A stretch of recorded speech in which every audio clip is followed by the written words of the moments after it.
What do you do when you are suddenly navigating a life you didn't sign up for? You never saw this pain coming, and you're facing a future you'd pass up if you could. Well, today's guest, Lisa Appelo, understands deeply. She's experienced the raw emotions and uncertainty that come when everything falls apart. Lisa went to bed married and woke up a widow and single mom to 7 children. She wrestled with impossible questions about her future and then found life-changing answers that gave her the strength to move forward with true joy.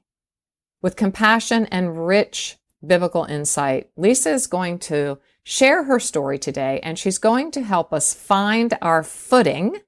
You know how we love that here.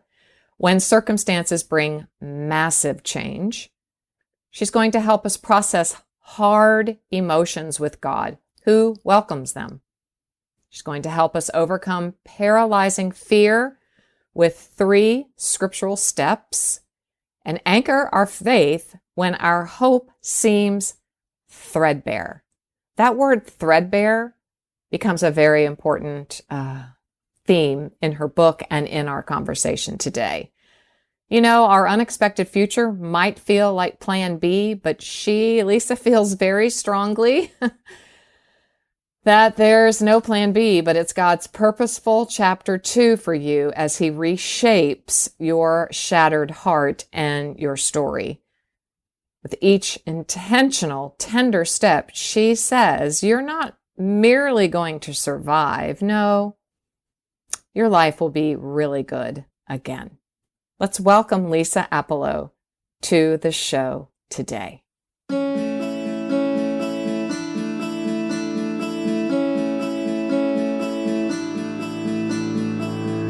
Sometimes the story we tell ourselves is not really true. Sometimes the story others tell about us is not really true.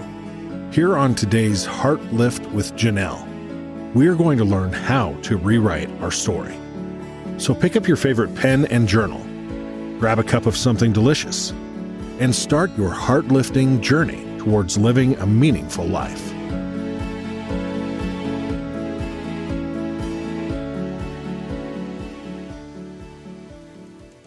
Hello and welcome to today's Heartlift with Janelle. And today we have Lisa Appelo, author of her brand new book, Life Can Be Good Again. And you know what?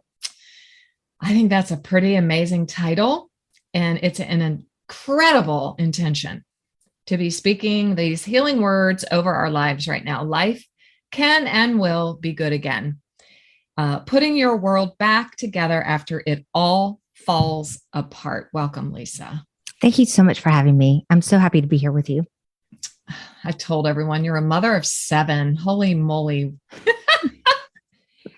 Give us their ages, just to give a context to our Heartlifters who are listening today. Sure. So my youngest is 15, Ooh. And then I have a 17-year-old, and then my oldest is 29. So I have them from 15 to 29 and some grandkids sprinkled in there nowadays. No kidding. I just Yes. had my very, very first grandchild. Oh, And so, congratulations. how many do you have? So I have 4 grandchildren, and I have Wow. 4 more on the way. This is quite a year for us, but 7 children, and they were all boom, boom, boom, boom, boom. Then they got married one after the other. And now we're Okay. in this season. Lord have mercy, Miss Lisa. I know. I've got 1 and 1 on the way after lots of IVFs and miscarriages Oh, and that's so things. So sweet. 1, that's a lot. 4 on the Yeah. way. Okay. Gird up. I know you got it. it. Your story is one of being one of over 12.5 million people who are grieving deceased loved ones, myself including. I lost my dear mama during COVID, right early on in COVID, actually. So it was sorry. really isolated and really just a mess. And you say that approximately there's 5 grieving people for every death. And grief is not exclusive to mourning those that we've lost. And we talk a lot about that here in the Stronger Everyday community. This season, we're really talking to moms and mental health. And I know that you have a lot to bring to the table for us concerning loss, but I know your story because I've had the privilege of reading your book already and your notes. But would you mind sharing with our Heartlifters your story? Sure. So I'll start 10 years ago, even though really my story with Dan started when I was in 7th grade, if you can believe it. We were in 7th grade together. No, look at your face. It's so bright right now and happy. Well, he was just another boy, Just a boy. Yeah. But by high school, we were really good friends and a group of good friends. And then we started dating. So he was my first date and my only date. And I knew when he came to pick me up that this was the rest of my life. And how'd you know? What did you know? There might be someone single out there. I know we had been good friends. So I knew who he was. I had seen him, he was the boy I passed notes to, that I hung out, went surfing. I didn't surf, but he went surfing, and we would all go as a group. I'm in Florida. Okay. We did youth group trips together. I mean, I had just seen him. I knew him. And so I knew we would get along. I knew. Beautiful. And then I think, getting married so young, we were 20 when we were married. I think we grew together, yes. So our vision kind of merged together. But fast forward, and it was summer. It was June. It was actually Father's Day weekend. And I woke up on a Friday morning, still dark, to Dan's funny breathing. And I wasn't even awake enough to open my eyes, but I reached my hand over and just kind of nudged him and said, "It's okay, hon. It's just a nightmare." And I fully expected that he would roll over and we would go back to sleep and wake up to his alarm in a couple hours. But as I woke up more to his continued breathing, he didn't stop, flipped on the overhead light, and I could see immediately that something was very wrong. Thanks. And this had come out of nowhere. I mean, there was no diagnosis. There was no indication. That's crazy. No signs. And our 4-year-old at the time had crawled into between us. So there she lay, right next to him. Oh. And I just went into crisis management mode, like I think moms do. We don't know what we'll do in these points of life. There are no scripts for these kinds of points of life. But my older children were right outside my room. They had heard me cry out to him. They came in, they began to assist, Seth, run down and get the fireman neighbor, Rachel, take the little ones upstairs.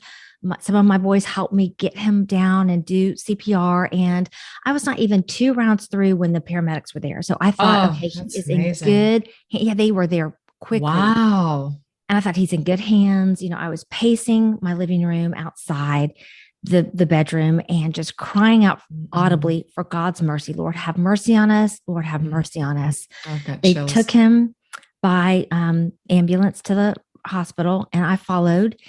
And it was not long after I arrived there that they took me into that room you never want to go in. I had seen other families go in that counseling room and come out crying. Yeah, formidable room. Right. Yeah. But there, a very kind ER doctor told me as gently as he could, really, that they had worked on Dan for over 2 hours and that they had not been able to revive him. Oh, so that was Lisa, what on earth do you do in those moments? Yeah. I had a friend there. I had the presence of mind to call a friend, and she met me at the hospital. So she was the person that I literally fell apart, on her shoulder. That's good. I went back to I said, "Can I see him?" And I went back to see him one last time. And I just remember thinking, memorize every feature of this face that you have loved forever for all these years.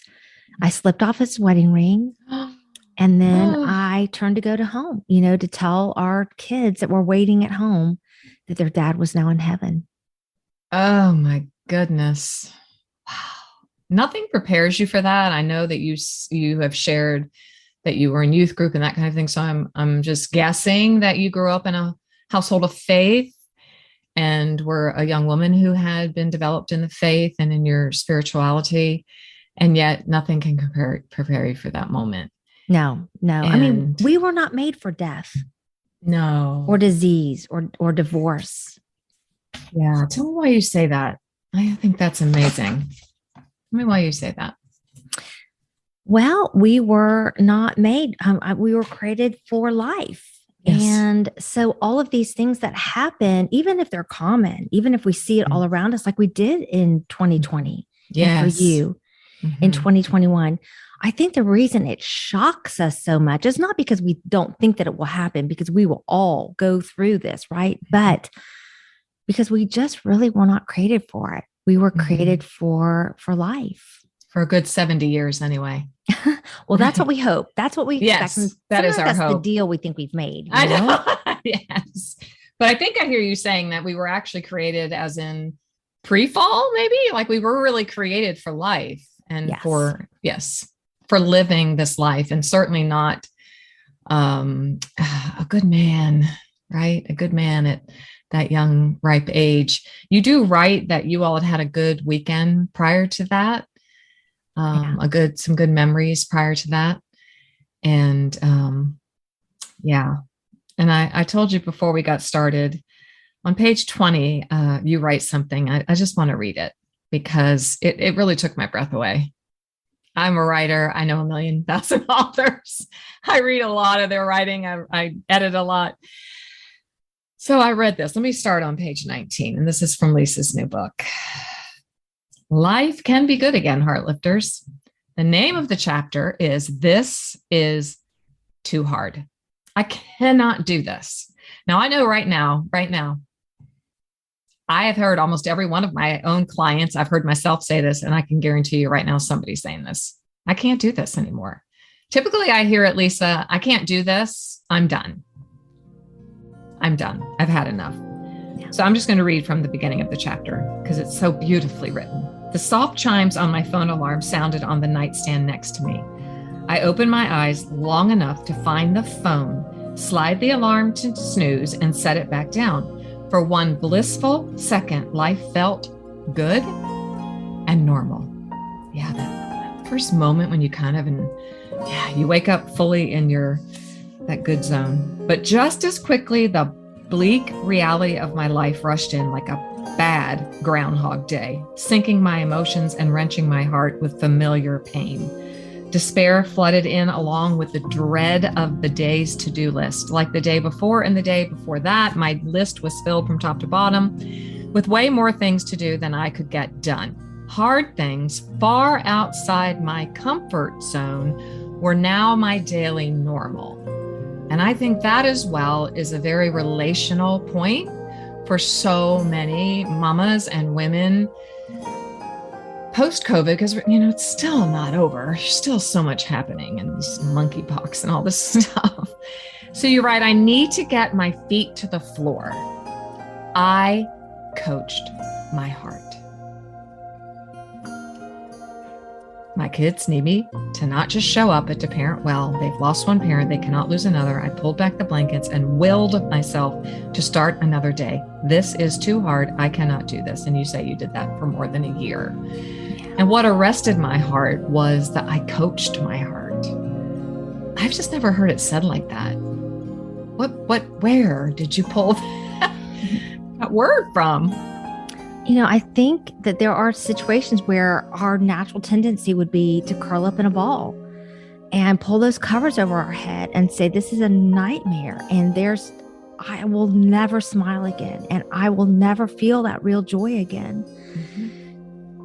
And yet I had 7 kids waiting for me. And I would say, Lisa, they have lost one parent. They cannot lose another. Mm. And that was the incentive I needed to get out of bed. And I did not show up perfectly. I mean, there was no expectation that I would be the parent I was before this. We were all grieving together. Okay. And, but to show up, to parent them, to walk with them in this, to let them see what it is to grieve with hope. Yeah, I have several going through that in my practice right now. Mm-hmm. One's a husband, another a wife, and widowed. And it's a very hard road to navigate, which is why I'm very grateful to you for penning this book, because I'm certainly giving it to them as a book of hope. But how did you navigate that? Like, what did that look like when you say, I showed up, but I didn't show up perfectly? And how did you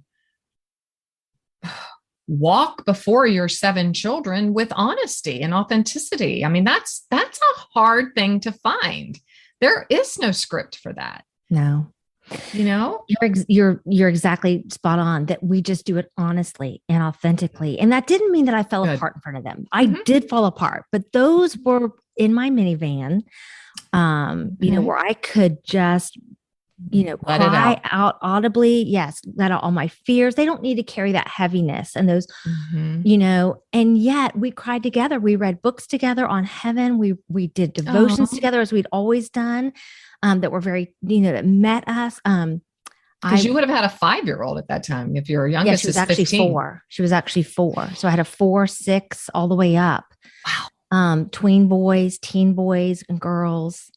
And I think, you know, if, you know, for a family that is grieving, and for a family that's going through any kind of shattering loss, whether that's a divorce that they didn't want, or a chronic diagnosis that has changed life as you knew it.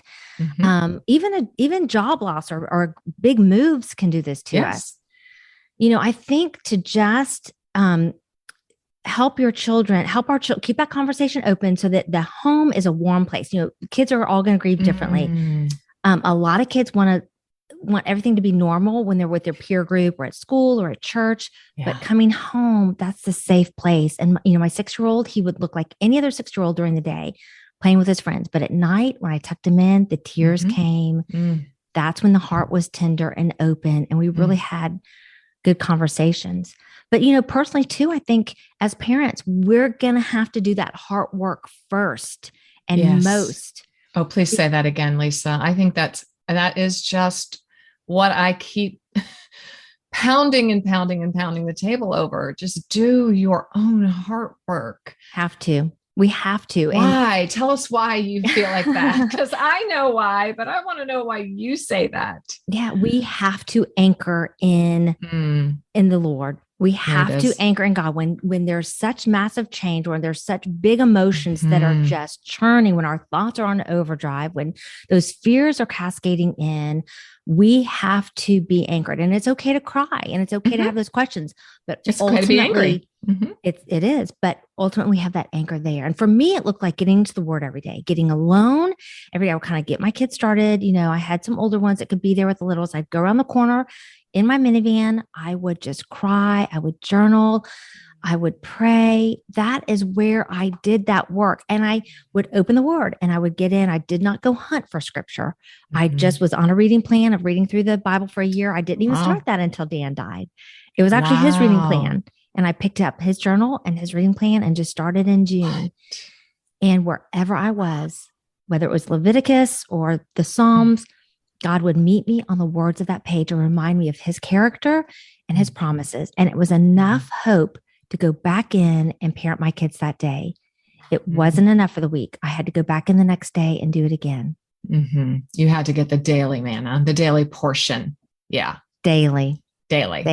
And you made that's a discipline though, to me. That's maybe a practice that you had been disciplined in or practiced prior to this, I would think. Yeah. I mean, I had done Bible studies. I would say I was kind of a fair weather Bible study girl. Like if I was in a study, then I was doing it, or if I, you know, but this was every day. Like I needed it. I needed God's word more than I needed food. Because I was desperate for hope. I was desperate to unburden my heart. I was just desperate. And the only thing I needed to do, honestly, was to get alone with the Lord and let him just constantly just kind of, you know, wash all those emotions and those lies that come in grief and these circumstances with the truth. So what I hear you saying, which is so powerful on a mental and emotional health level, which is something that we're so committed to here, is not bypassing the emotional or mental part. Now that's being called spiritual bypassing, which I'm so glad there's a name for it. You know, you didn't just say, well, I just need to keep going, let go, praise God, it's a hard trial. You sound like you weren't afraid to go into those deep, dark places of really big emotion. I mean, because this is trauma we're talking about here, And yeah. I wish I had known it was trauma. I wish Mm, I would tell old me that, 10 years ago, wow. because I think it would have given me permission, even more Okay. permission to Mhm. understand the hard emotions that I was feeling. I mean, Yeah. despair like I'd never tasted, Oh, I'm sure. regret, Mhm. missing that loneliness, the sadness, the physical pain. Yeah. And I think, what I learned is that God who created us with emotion, right? And He did. this, and so he invites us Mhm. to come to him with it, because it is really too much for us to carry. And I don't know how you did it. I mean, I do. Honestly, I'm going to give you my spiritual answer. I know you did it by the grace of God. I know you did.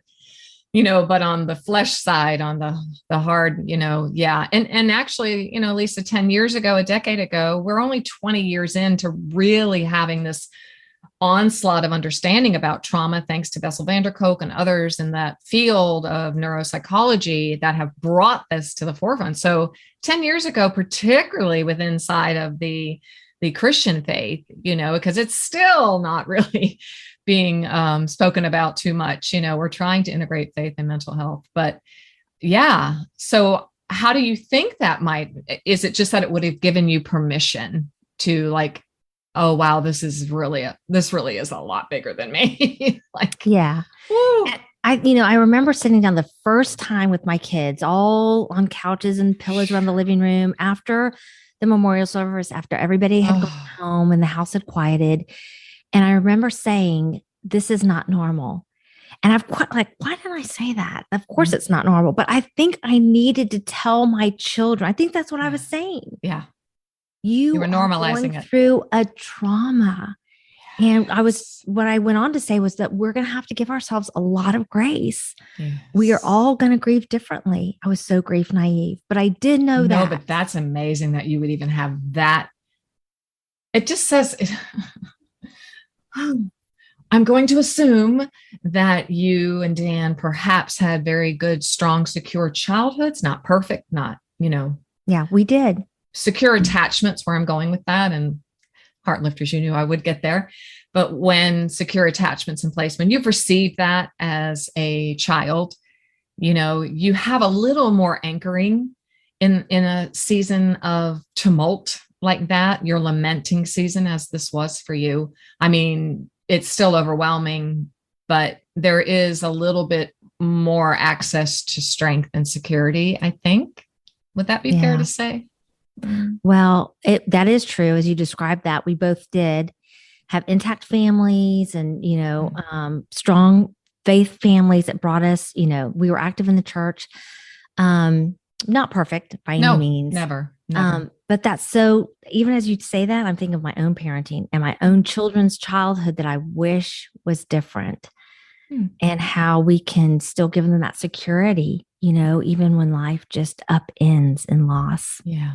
You're saying you wish this hadn't happened. Oh, for sure. Yeah, for their childhood. Yeah. Yeah. But I have no doubt in my mind that they have secure attachment. I mean, they all had enough. And you, to be able to sit in the midst of that after a memorial service, probably a house full of people bringing food and all of those things, to be able to sit as the mom and go, listen, guys, this is just too much. It's too big. This isn't normal. This doesn't normally happen. So we're going to, wow. Yeah. Wow. And I think too, for anybody who's going through that and saying, this is not the childhood I wanted for my children. This is not the way I wanted my family to look. It's just a place of surrender, because God knew that this would happen.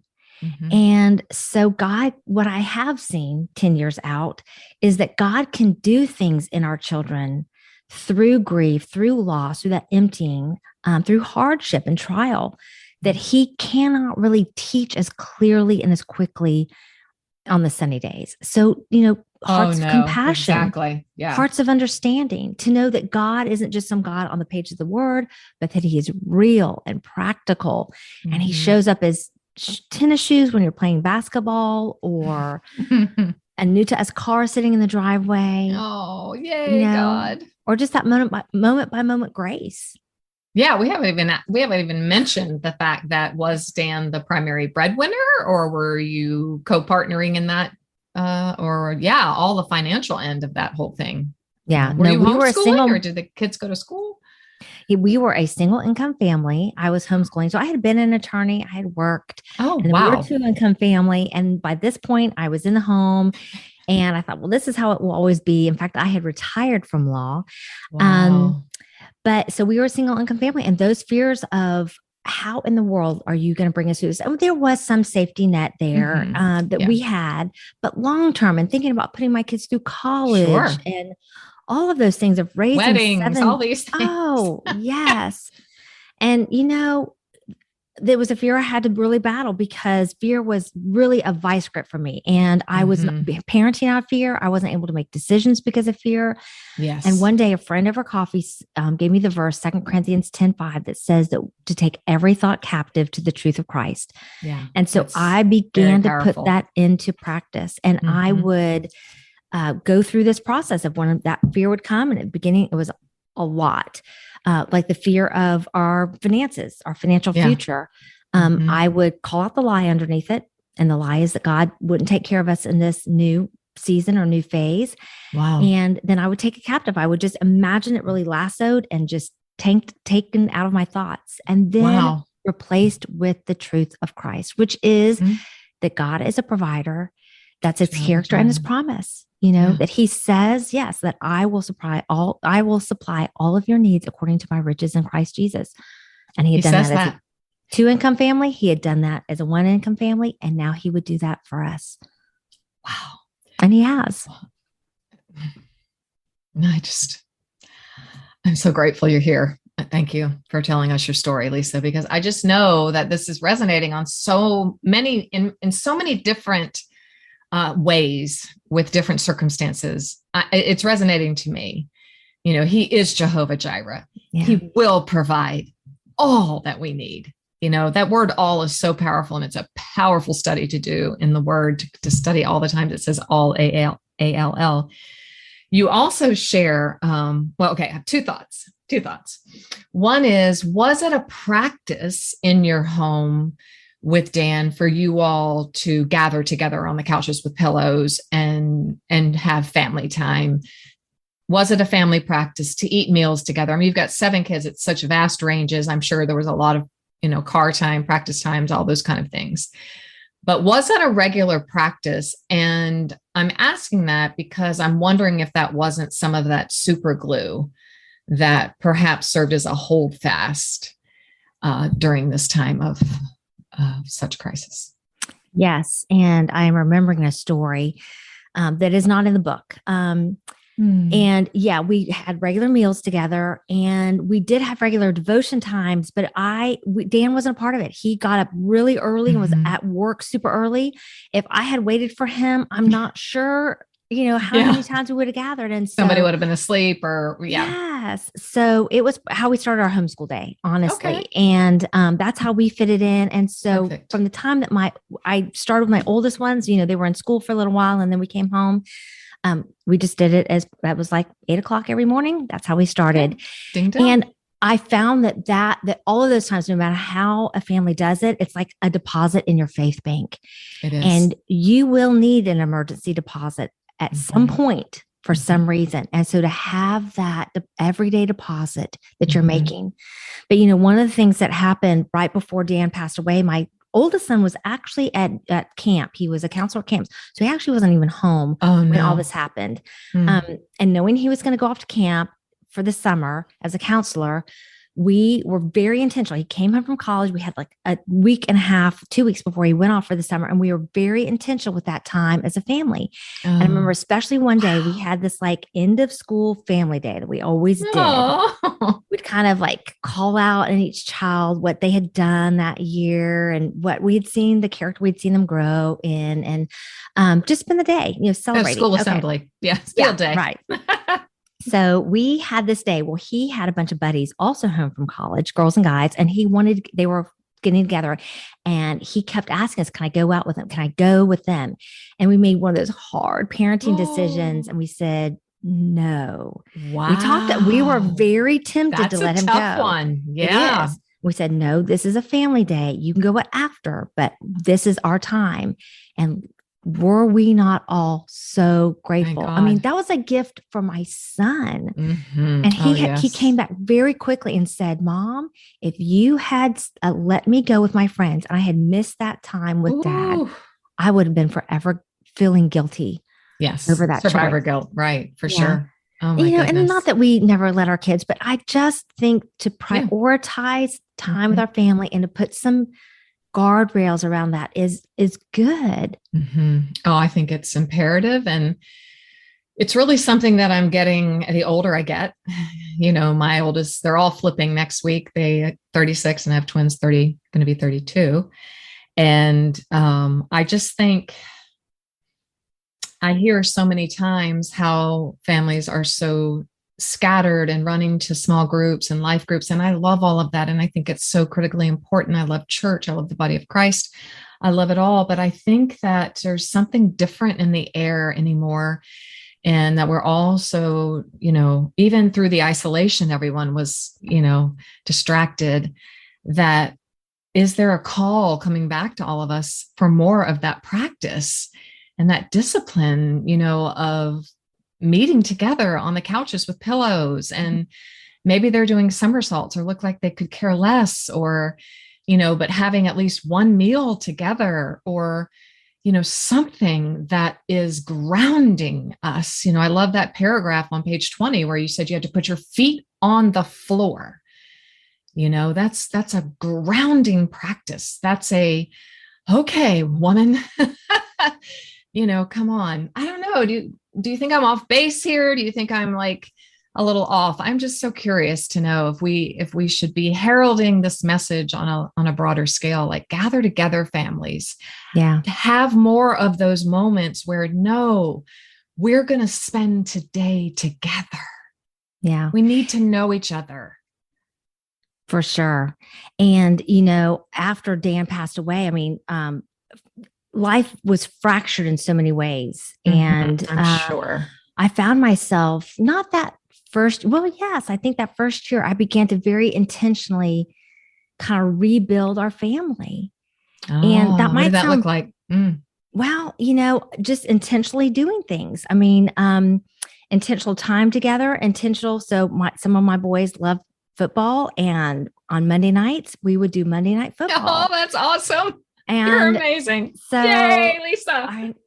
So it looks different for every. So proud of you, girl. That's amazing. I'm so proud of you. But yeah, just putting into place, doing those things where we intentionally rebuild our family. Yeah, I think it just makes me want to weep, actually. And just on behalf of these couple of clients that I have, I wonder if others outside the home, like in-laws or whatever, are really, did you have to find a time to just protect during this rebuilding? Like, we've got to find out who we are now as just mom in the house with 7 kids. Like, pull in a little closer for a little while in order to find our footing and put our feet on the ground. Yeah. I think there was a little bit of both. Okay. So like I said, my tweens and teens really wanted to go back to life as normal. Gotcha. And so they wanted to go back to church really, really quickly. However, like one of them had been an avid basketball player, and when the season came around, so Dan died in June, when basketball season came around in September, October, yeah, he didn't want to try out. And I was like, he was a junior, and I was like, do I push him in this? Do I let him? Like, as a mom, you're trying to sense what's going on. In the end, I let him not try out because a friend had counseled me, he's gone through something so hard and he needed to pull back. Yes. He just wasn't ready. The next year he went back as a senior. Oh, wow. So, there are times to tuck in and there are times to say, we're going to still do what we always did. We're going to still go to church on Wednesday nights, or we're still going to get together with families, or we're still going to do, you have to sense it as a family. What is going to be most healthy? What's going to help your family? How are you? Sometimes it comes down to, what am I feeling today? Yes, And the second, right? Yeah, because it may look great on the calendar, Yes. 2 weeks from now, and then you come to that day and something is triggered and you're like, oof, I'm exhausted and I need to just, I need to just process this. Yeah. Before we move on to you, because I really want to find out, I know my Heartlifters are going to want to know how to heartlift you and how to pray for you and how you're doing right now. But you write about something like, you call it threadbare hope. You use some words in here that I just love so much, Lisa. They're very well positioned and they're descriptive in a way that there would be no other word. So threadbare, what does it mean to have threadbare hope to you? Yeah, I think those moments were where I wouldn't say I lost hope, but it was so thin. I definitely couldn't feel it emotionally or sense it. And I really needed to reach out to somebody else and say, pray me through this. Let me borrow your hope today. Oh, I love that. Oh my goodness. And sometimes we can do that in the Word. I mean, that's often how we do it, right? That was my daily practice, to go to the Word. But sometimes we just need somebody with flesh and bones who's either steps ahead of us, who's walked this journey, or can walk it with us and say, let me just come in and pray over you today and walk with you in this. Is that why you started the Facebook group? It absolutely is. Absolutely. That's why I wrote the book. Yeah, of course. I mean, because I just desperately wanted to know somebody who had walked through something like this and was a few steps ahead and could be that flesh and bones. I knew cerebrally that God would be faithful. But, we always say this is the longest journey from head to heart. Like we have it here, man. It's there. The longer you walk and you borrow God's strength and his word and you eat it, of course, it's all here. But put me in a crisis, and this is the longest journey of all. Yes, exactly. Woo. And so to see somebody who has walked it and can say, this is the way, let me reach back and take your hand. And I can't grieve for you and I can't carry this pain for you, but I can, sometimes there's comfort just in knowing what we are going through is experienced, is commonly experienced. There's a large, great comfort just in that, but to say, walk with me in this, and this is the way. So and to the Facebook group, we have women joining every day, every week, who are just in that stage of shock and reeling. How am I? How are you? But then we have some who are farther ahead, and even to watch them turn around and comfort, these new widows that never wanted to be in this club, this group, this Facebook group they never thought they'd be part of. Yeah, I had a heart with the husband the other day. He couldn't even say widowed. Yeah. He's like, I'm just a single dad. I'm like, no, you're not really a single dad. I mean, you really aren't. Let's think about what you really are. He's like, I'm a widow. I'm like, yeah, you are. That just puts a lot more understanding in it to me. I don't know. I will make sure everyone can connect with that Facebook group, Lisa, and connect with you as well. But as we close, first I wanted to ask, because I said I was going to ask you and you said it was okay. How are you? And it's been a decade. So where are you on your journey? Have you remarried? Are you still single? Widowed? Yes, I am still a single mom and widowed. I have not remarried. Wow. And as we were talking before we started here, I think if you had told me that 10 years ago, I would have been very upset because I thought that was the answer. I wanted to be married. I had enjoyed marriage. You've been married most of your life, in a sense. I mean, I had saw myself growing old married. And so people would give me books and I would turn to the end and I would say, to see if she's remarried. I would not start at the first page. I wanted to see whether this widow was remarried or not. That makes such sense. Yeah. Did she have a happy ending? That's what I was really wanting to know. And so that too has been really some work that I've had to do in my heart to say that I have to be completely satisfied right now with what God has given me in this chapter and in this life, whether he ever brings anybody else to me. And that's not one and done. That is, it crops up at various times.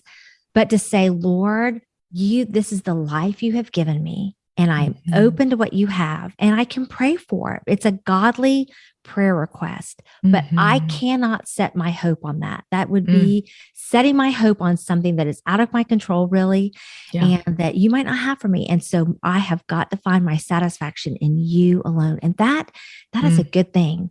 When life empties to the point that we have no choice but to say, if nothing else comes, I am satisfied in you alone. I mean, that's where he wants us. It is. And no matter what circumstance it is, that is the end. F.B. Meyer used to say, when we get to the end of ourselves, we get to the beginning of God. Yeah. And I've always held close to that. It's like, we just have to get to the end of ourselves in that way. So no dating, no, none of that. I haven't. So I have lots of opportunities. Amazing. Okay. I've talked to people, but I mean, part of that is honestly at the beginning, I was just trying to I am sure. Get my kids through 7 children. And then life opened up a little bit and I was like, okay, there's a big world out there, and passions returned and interests. Okay. That's good. You're so lovely. Okay. What about your law degree? Or are you just continuing to pursue these new opportunities that have come through this tragedy, actually? Yeah. 3 years into my grief, I thought, okay, Lisa, time to get that law degree back out, polish it off, and you can do this for your family. And that was my expectation. And I studied for the bar exam again. I was like, oh, this is all coming back to me. I love it. But God was calling me to write. Okay. And so all I can tell you is it was wrestling season. And I finally just laid down on my carpet and said, I don't know what you're doing. This feels very risky, but I will follow you in this. And so life has been much more, this has been a season of ministry and writing and speaking and coffee, with other women. Good. Because that is certainly, I think, the most powerful ministry of all is sharing a story. Sharing your story and sharing how you walked through the light and the dark. And I'm so grateful to you. Leave us with a heart-lifting few words for someone who may be trying to find their smile, because that's your last word in the book, finding your smile again. And I write about that in my last book too, how to find your smile again. And I think it's so powerful. Yeah, it is. So if you were in that place where you were thinking, I just cannot imagine waking up again with a smile on my face or excited about the day because life has imploded in a way I never saw coming. It was, I think, in my second year of grief, not even the first year, where I was just in my minivan again, alone with God. And I just said, I don't like my life. And on the heels of that thought came this, that while I never saw this coming, God did. And that he had allowed it. And so I was not consigned to live out the leftovers of the life that I wanted. I thought, okay, well, I will just make the most of this second best life. Yeah, because my first best life is gone. Yeah. Like this isn't plan B. Yes. God never does a plan B. He does not give us love plan B. that. I really love that. And I haven't heard that said either. So that's that if God has allowed it, it may be unexpected for us and it may be even painful to walk through. And yet, if we will do the hard work of grief and processing the hard emotions, we will see that it is filled with as much abundance and goodness and joy as the other days that came before. And that, that didn't immediately change everything. It didn't immediately say, okay, well, I feel all better now. Right. But it realigned me to the truth that I was not going to have to live out this plan B, this second best. And that if I would do the hard work, that I would find that I would wake up with new dreams and new hopes and that I would feel good again. I think that's what we all want, not to just survive, but to flourish again, to find that life is full. Mhm. And it lives side by side with the missing, the wishing that life does. could have been different. And yet this is what you have, and it is good and it is full. Mhm. Yeah, we say all the time, holding joy in one hand and sorrow in the others. In the Yes. other. You cannot have one without the other.